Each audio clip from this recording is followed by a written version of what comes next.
What's up, everybody? Let's do this. Hope you all having a great day. So, we're going to talk through, as we have been for many weeks now, but let's just dive in even deeper as you're building out your own high ticket mastermind. So, we get a lot of questions about efficiency in this group right here. We get a lot of questions about how to build a high ticket mastermind. So, two things I've done, and let me kind of explain my history here because I think it'll help you as you're deciding a little bit about your own mastermind process. Two things I've done. Number one is I've run a digital agency, like a marketing agency, in several niches for the past, I don't know, 8, 9 years. And that's given me a lot of background knowledge into my specific area of expertise. You got to figure out your specific area of expertise. And this time last week, we actually talked more about deciding who you're going to help with what kind of transformation, because that absolutely is the basis for you attracting the right people to your high ticket mastermind. All right. You don't just want people, you got to have the right people, right? That's so important. So let's just kind of roll through the attraction process. So if you go back and think through how you're attracting people, all right, it's got to be the right kind of person that wants the transformation that you offer. So first of all, think about who you are right now and then back that up like 2 years. Go back 2 years, 3 years. Remember those times in your life. Maybe mark it with, what was a vacation like that year? Where was I living that year? What were the big life events around that year, 2, 3 years ago? And then remember back to where you were as a professional. What was your level of expertise in your current area of expertise at that point? That's who you're attracting most likely, is people who were back there, who are currently like you used to be. They're a step behind you and you've already cracked the code on something, right? So that is an easy way to start thinking about who you're going to attract. Lots of other ways. If you've got a completely different subset of the world that's not your journey, but you're wanting to attract a different kind of who, you can totally do that. Just be clear, get a niche, pick it down, like layer in there and figure out, who are you attracting and what kind of transformation, life change are you helping them with?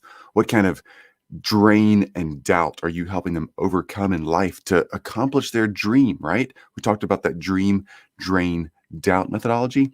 Make sure that you're helping them overcome really important things. Okay, let's talk about attraction. Okay, so you got to attract the right people to your high ticket mastermind. There are so many ways to do this, and it's so overwhelming and noisy. So I'm going to kind of break down some categories and help simplify this for you guys. And as always, this is Q&A style, so feel free to chime in, ask your questions. If you're feeling stuck as we go along, ask your question. We'll stop and clarify. Okay, there's a bunch of automated stuff that you can do, right? Tim, what's up, man? Great to see you, dude. There's a bunch of automated stuff you can do. And oh, Tim, man, check this out. My team got me some cool branding for this. Look at that. Yay, live with Chris Williams. Um, so make sure, first up, that you're thinking through these categories, okay? The categories are important because there's automation when it comes to attraction. There's lots of automated stuff, all right? Let's just kind of group the whole thing of like funnels, ads, like paid traffic, all of that into the automated section, okay? So if you're building a funnel, let's say you have like ClickFunnels or WordPress, or this lead page is still a thing, whatever, any of those, and you're just dumping traffic to that thing, and you're trying to get people to either fill an application or buy a lower ticket offer and then upsell them into a high ticket mastermind. Let's call out that automation, okay? I'm also going to throw into automation, but I'm going to make this a little bit of a hybrid.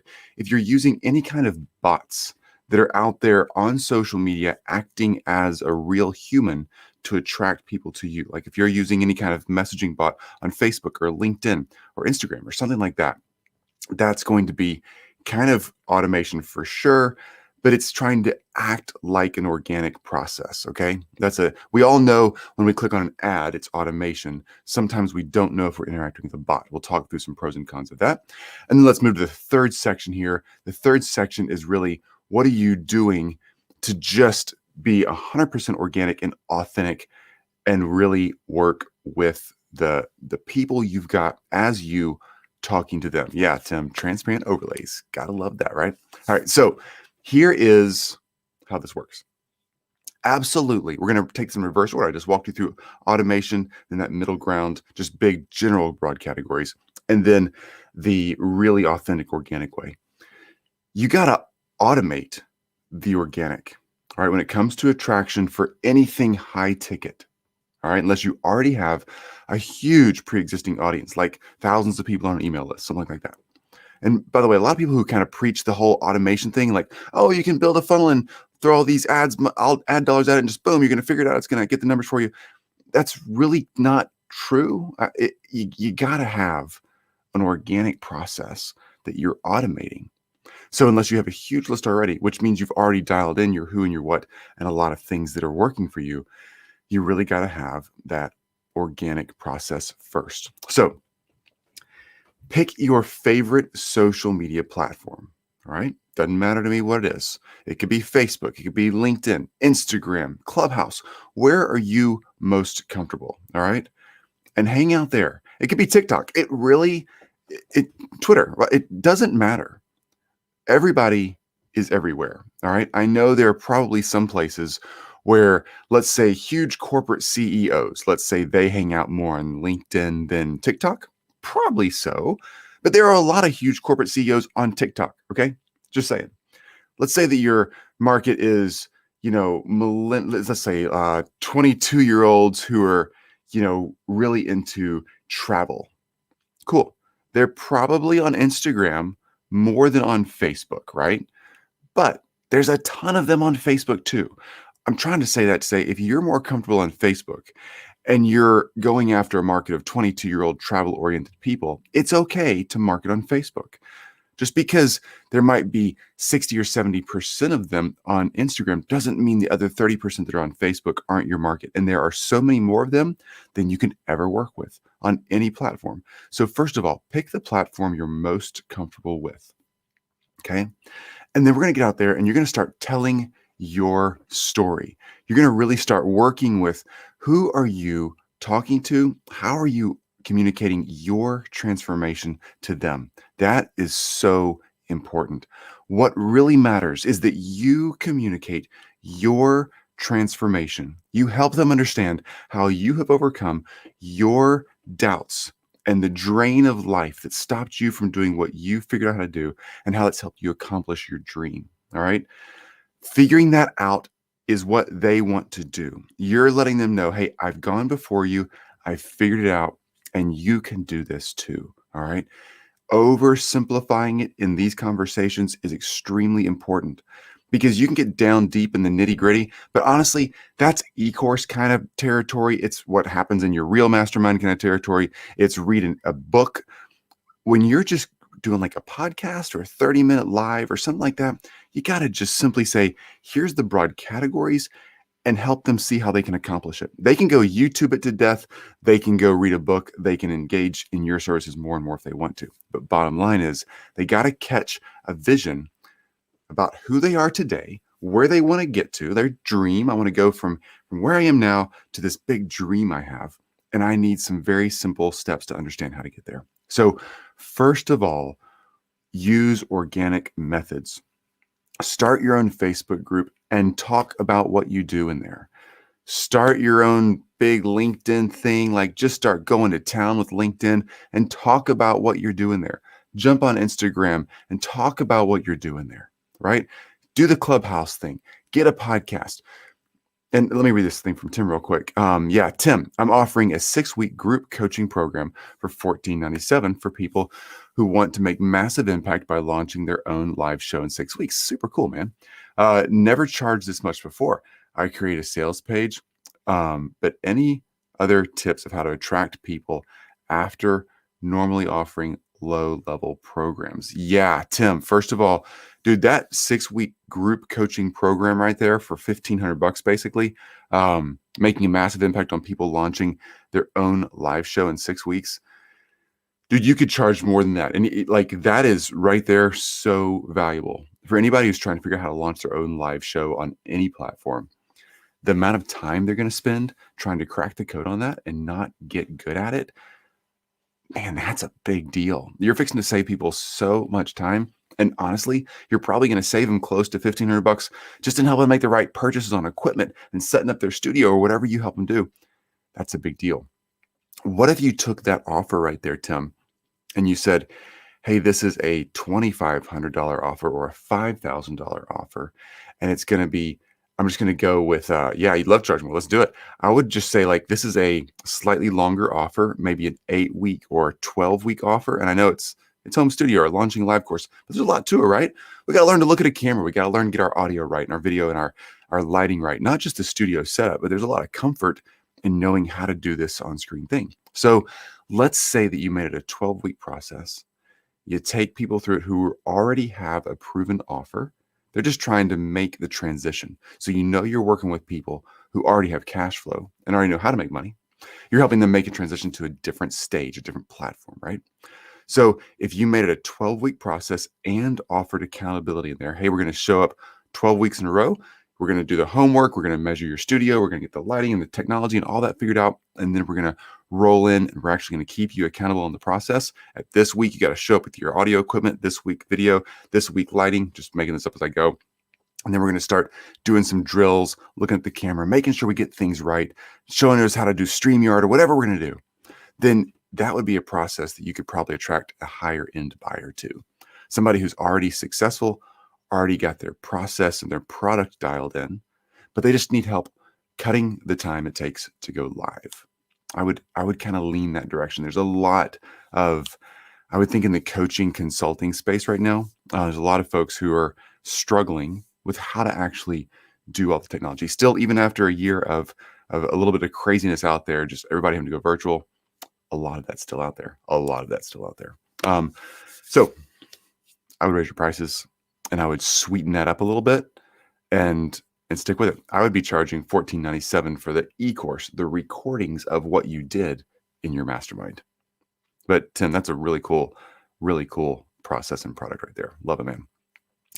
When it comes to attracting people, Tim, to answer your question and to go back to where I was talking about, absolutely, Tim. If I was you, I'd be building like a Facebook group and inviting coaches, consultants, the people who are kind of trying to get on camera right now. Invite them to your Facebook group and just let them know, hey, we talk about getting that home studio or that go live show process really dialed in, and we do it rapidly and quickly. You can even say, we'll get you on a live show and we'll get that done really quickly. Hang on. Excuse me. A little sneeze there. It's kind of sinusy out right now. Like not sinusy. It's just kind of pollen-y. I actually got a pollen warning on my phone this morning. Like it was going to be really high-end pollen. So anyway, sorry. So Tim, you could even say that, excuse me, like the 6-week program would get you, like on a live program. Like you're going to be live in 6 weeks and we're going to get you really good at being live over the 12-week process. Just so they can have a win quickly and then they can dive in and really get that level of expertise that they want in the whole program and process. And maybe even show them some tips for how to close business while they're on live. You know, sometimes people close business in group settings, like they're doing a webinar or something like this. Sometimes people close business one-on-one in Zoom calls. There's different ways that studio and that look and that feel should be set up.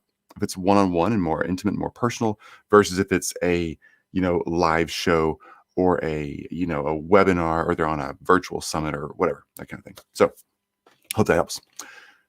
Get a group, get a Facebook group, Tim. If you're out there and you just love the LinkedIn process, or you love Clubhouse, or you love TikTok or Instagram, bottom line is build a place. Make your brand show up in a place where you're comfortable delivering your conversation. All right. If you're like, Chris, I don't want to have to learn LinkedIn. Oh my gosh, what a big deal to have to figure out. Don't figure it out then. If Facebook's your thing, do Facebook. If Instagram's your thing, do Instagram. I love Facebook, not because I love Facebook, but because I love Facebook groups. Facebook groups allow you and me to converse about one topic, and they cut the noise out. That's why I love Facebook groups, because I can get the noise out of my life and I can dive into Facebook groups I'm a part of. I'm a part of an electric skateboard Facebook group, an electric bike group. I have a Super 73 electric bike, and I have an Evolve skateboard. So I'm involved in 2 different communities for that one. And I like that because I can click that, and all of a sudden all the noise of all of the chatter goes away, and I can just scroll through and dive into stuff that I'm really interested about, right? Same with you inviting people to a Facebook group. It allows people to be immersed in your conversation and the content that you're delivering to them. You can do the same type thing on Instagram, LinkedIn, everywhere else. It's just noisier. It's a little harder to isolate the conversation. Bottom line is, though, go after the organic, get a place that you're comfortable with, reach out to the people in your niche that are identifying themselves as the people that you want. I mean, you can just search on any platform and they raise their hands. They self-identify on any platform. Here's who I am. Here's what's in my title. Here's my bio. They tell you who they are. It's so great. Invite them to your conversation. If you're on Clubhouse, invite them to follow. If you're on Instagram, invite them to follow. If you're on LinkedIn or Facebook, invite them not just to be your friend or to like, but to make sure or follow you, but make sure they actually get invited to your Facebook group. Do something like that. Get organic conversations going. Once you have that organic thing dialed in and you're having conversations on a regular basis where you're delivering content and then people are interacting with it, or they've followed you and then you've DM'd them somehow, let them know, hey, thanks for following. I've got more information. Would you like to join our group, or would you like to jump on a Zoom call, or how can I help you? What's going on? Don't make it creepy. Just help them where they are. All right. Let's take a step back from social media, folks, and pretend that you're actually just hosting a house party. All right. People are coming to your house. They're hanging out in your backyard, around the gardens, the pools, whatever. They're just doing their thing.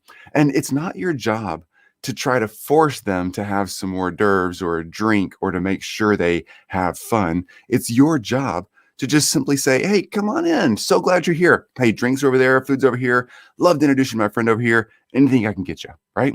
If you just be a cool host like that in whatever platform you're running on, people will lean in and say, oh my gosh, thanks for inviting me, first of all. And yeah, I'd love a drink, or yeah, I'm kind of hungry, or oh my gosh, I see a friend over there. Let me go hang out with them. You're going to make those connections happen, and they're going to start leaning in on you as the host. That's what social media is all about. It's not about getting super fancy and having the right banner and the right hashtags. Yeah, those things are important and they're helpful. But if you're just starting out and you don't have that huge audience, you don't have it dialed in yet, be authentic, be organic, invite people to where you're sharing information about the transformation that they want, and simply have conversations and be very intentional about one-on-one communication. So you can build a relationship, say, hey, thanks for joining my community.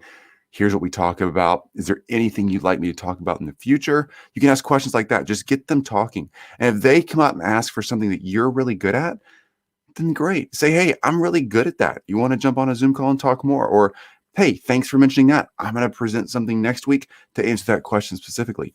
Reach out, build that relationship. Then you can take it a step farther and see if you can help them in real life in a real way in your product or service. It's not that difficult. So we talked about early on, we have all the automated stuff, right? The ads, the funnels, everything automated. You can just push people through. But unless you have a huge list, it's going to be a really expensive and heartbreaking start. Then we have that middle ground, which is like bots, right? So with what I just mentioned, that's the purely organic way, getting in social media platforms and doing your thing.